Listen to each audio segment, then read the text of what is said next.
Allahu Allahu Allahu Allah Allahu Allah.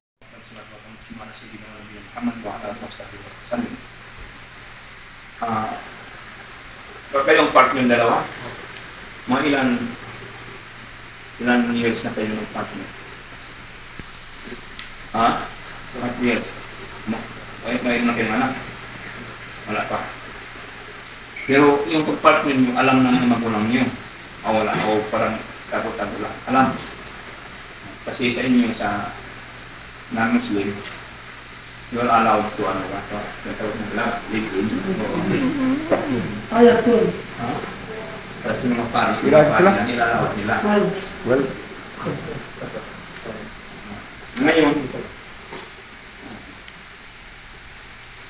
bakit ang gustuhan ninyo napili ang mga brother sa Islam? Anong dahilan? Muna ikaw, anong dahilan? Bakit? Kasi ito, since ano namin po, half Muslim din po ako. Anong half Muslim? Sino ang ano? Yung mother side. Ha? Yung mother side ko po, para din half Muslim sila. Muslim sila? Yes. Yun ang dahilan. Parang gusto ko lang po ma-full-fledged na ano ba, i-embrace yung Islam. Sabi mo nga, half Muslim.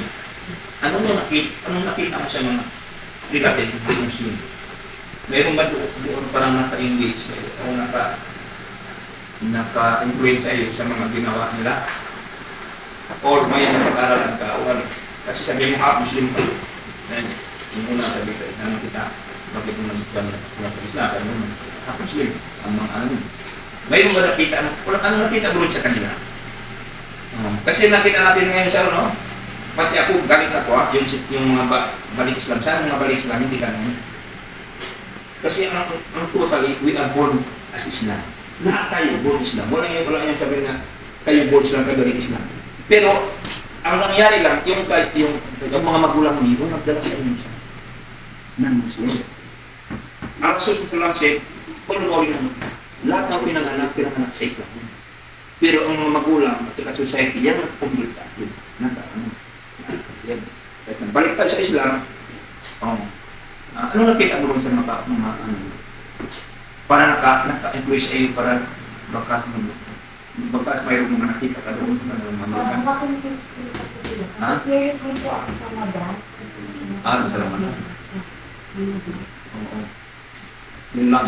Katapos, mayroon ba mga iba pang yung mga negative, may kita sa mga Muslim mga negative yung baka mga kasi maraming mga issue ngayon katulad mga sinasabi ng mga ibang balik Islam. Kaya na sa akin ang balik Islam na salamat na tayo sa Allah sa Panginoon na natin balik Islam kasi kasigahan natin pang mga iba parang sinabi natin tayo ang tama. Kasi yung mga Muslim, lahat mga Muslim, mayroong mga ibang mga Muslim. Sa pangalan lang, pero tinatawag mo sila ASI, yung violator, yung gumagawa. Gumawa. Kasi mayroon tayong pride, kausog, iyakan, siya maranaw, at saka mga iba pang lahi, pride ng mga Muslim. Pero, every one of us, mayroon tayong pride. Pero hindi tayo pag malaki na pride natin. Kasi bakit tayo natawag ng Muslim? Ang ibang sabihin ng Muslim, ang Muslim surrender to the will of Allah wherever we go, whatever we are. Ayun. Yung nakita mo, gusto mo talong Muslim.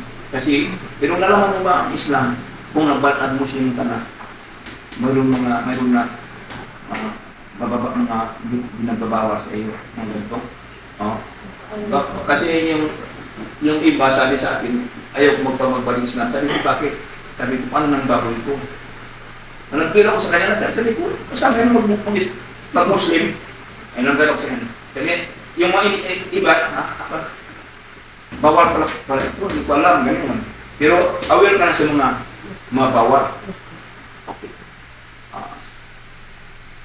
Ikaw, siya nang kumbinsi mo O ikaw nag-commit sa kanya, ano? Ha? Pero ang decision niya, paano kayo nag-decision? Oh. Wala mo napilitan sa inyo. Baka sabi niya na, iiwanan kita kung hindi ka mag-Muslim. Kasi kung mag-Muslim ka, mauna Muslim, totally, your relationship not.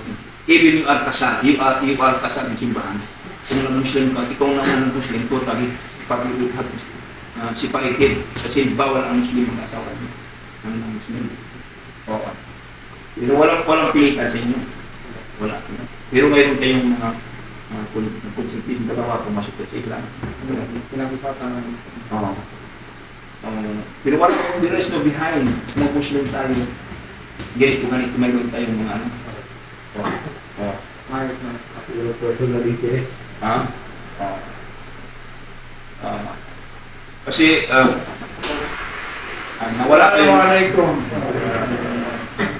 wala kayong dito mga kuwan sa baka hindi kayo ma-entertain ng mga Muslim kasi mga iba may narinig ako nakikita sa amin pero hindi na sana sa atin lang mga Muslim na puro siya bakit kami kahit konting pagtingin naman sabi ng mga ibang balita o pansin nyo naman kami siyempre kami meron sa itong mga pamilya sometimes yung magpapansin na kung magpapalik Islam kayo, ibig sabihin na kailangan sundin namin lahat kahit kayo magpunta at pero naman tayo pero ang Islam walang pagkakaiba. Ikaw brother bakit mag-Muslim? Kung bumalik sa ancestral religion. Okay, anong nakita mo? Bakit? Ngayon lang, anong nakita mo doon sa kwan? Kasi siyempre katulad nakita na may mga pastor, bagong pastor na nawagan na bakit nabiktim ng mga Muslim, biniktim ni Muhammad, biniktim ng mga Satanas, pumasok sa Islam. Pero nakita sa Facebook. Oo. Ano talaga ang nakita mo doon sa kwan? Hindi pa kayo nakakita mga negative, sabi niya, ganit mga Muslim, parang muklo, mamatay ng tao. Kasi yan ang talaga ini-issue nila. Particular, lumabas ng mga Abu Sayyaf, mga ISIS, o tapos mayroon mga mamumuto ng ulo, gano'n talaga. Kasi sometime mayroon kami sila kapitbahay Muslim, ayaw nila magkapitbahay ng mga Muslim. Sabi niya, matakot sila. Yung na-explain ko na dito sa mga iba, meron talagang Muslim. Na pero, sino ang, bakit na, mayroon pa na napilitan ka ba o mayroon kang mga sabi niya, gusto mo mag-asawa, pero may asawa ka na? Wala pa. Wala naman masama doon sa mag-asawa ka sabi ng mga babae, mag-Muslim ka muna. Wala naman problema. Sa basta lang, totoo lang ang pag-Muslim. Hindi lang doon, kasi mayroon akong babae, nag-Muslim siya. Nakadikap na ngayon.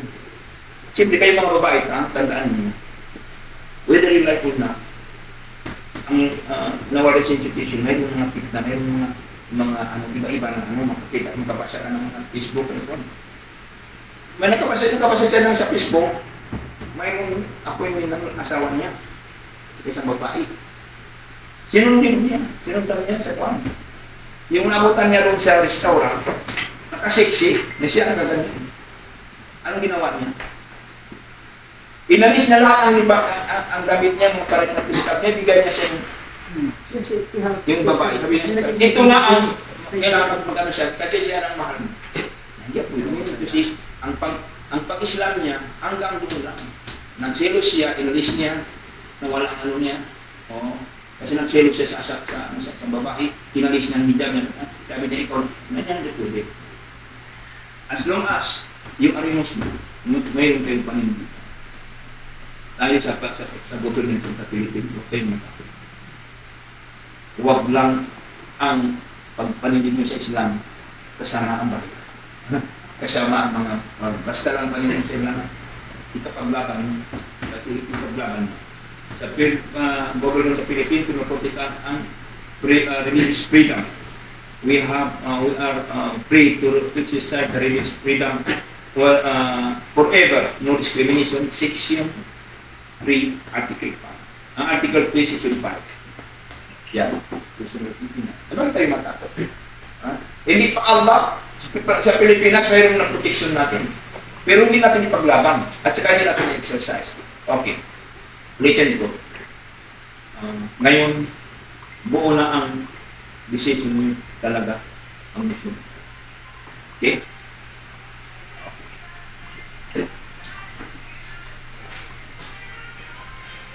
Ngayon, in the bottom of your heart, sumama kayo sa akin. Dito ang sign of it is the sign of oneness God. Okay?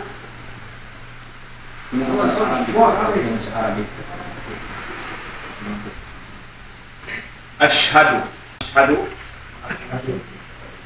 annahu la ilaha illallah wa ashhadu anna Muhammad abduhu wa rasuluh.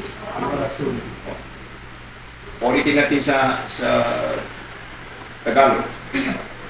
Ako ay sumasaksi. Ako ay sumasaksi na walang Diyos dapat sambahin maliban kay Allah. At ako ay sumasaksi na si Prophet Muhammad na sa kanyang sugo at sa kaalipin. English natin. I will witness that none has the right. I will witness that none has the right to be worshipped except Allah. And me in Muhammad, peace be upon him, as his slave and messenger. Alhamdulillah, now you are a Muslim. But gusto ko lang ipaalam sa inyo, hindi ito kasama sa sahada. Kailangan sumasaksi kayo na si Jesus, sulong ng Allah at saka kanyang alipin. Kahit paano sinasabi sa inyo na si Isa isang sulong. Na ngayon, kayo ay Muslim, pero konti-konti, kailangan, hindi naman biglaan, alamin ninyo kung ano man, saan kayo nakatira?